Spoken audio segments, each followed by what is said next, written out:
दरम्यान एकीकडे असे आरोप प्रत्यारोप होत असताना शिवसेना आणि भाजपचे एकमेकांवर वाघबाण सोडणं काही थांबलेलं नाहीये। पिंपरी चिंचवडच्या सभेमध्ये उद्धव ठाकरे यांनी भाजपला फटकावलेलं आहे। सत्तेचा हत्ती उधळलेला आहे तर डोक्यात हाणणार या हत्ती उधळलेल्या हत्तीच्या वर असलेल्या अंबारीत बसून या हत्तीवर वार करणार अशा शब्दात उद्धव ठाकरे यांनी भाजपला फटकारलंय।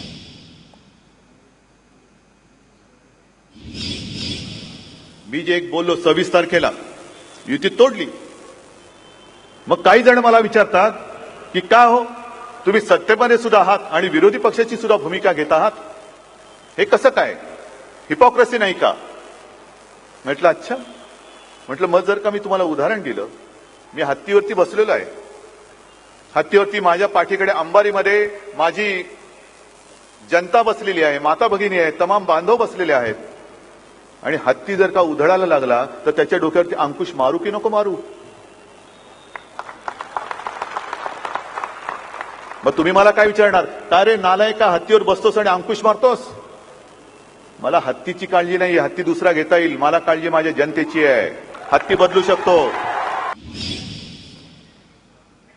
इलेक्ट्रॉनिक मीडियावाले आले होते मुलाखती घ्यायला आणि मला विचारत होते की तुम्ही यापूर्वी काँग्रेसवरती टीका करत होतात, म्हटलं मग आता भाजपवरती करायला लागला।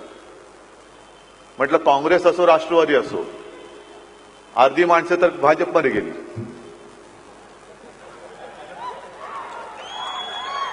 ज्यांच्यावरती आतापर्यंत भ्रष्टाचाराचे आरोप केले, ज्यांच्याबरोबर लढलो, तीच माणसं त्यांच्याबरोबर गेल्यानंतर मग टीका करायची कोणावरती? ज्याच्यामध्ये काय आता दम शिल्लक नाही राहिलेल्या अशा काँग्रेस आणि राष्ट्रवादीवरती टीका करू कशाला? बरं, नेमकं मला काही कळत नाहीये। कोणीतरी म्हणते की भाजप म्हणजे राष्ट्रवादीची बी टीम आहे का रे बाबांनो? मग पवार साहेब जे बोलले होते की या महापालिका निवडणुकीनंतर मध्यावधी निवडणुका लागतील, मला विचारलं आपलं मत काय? म्हटलं पवार साहेबांची भाकी तर ज्यांना ज्यांना माहिती आहेत त्यांनी त्यांना पद्मविभूषण दिलेलं आहे।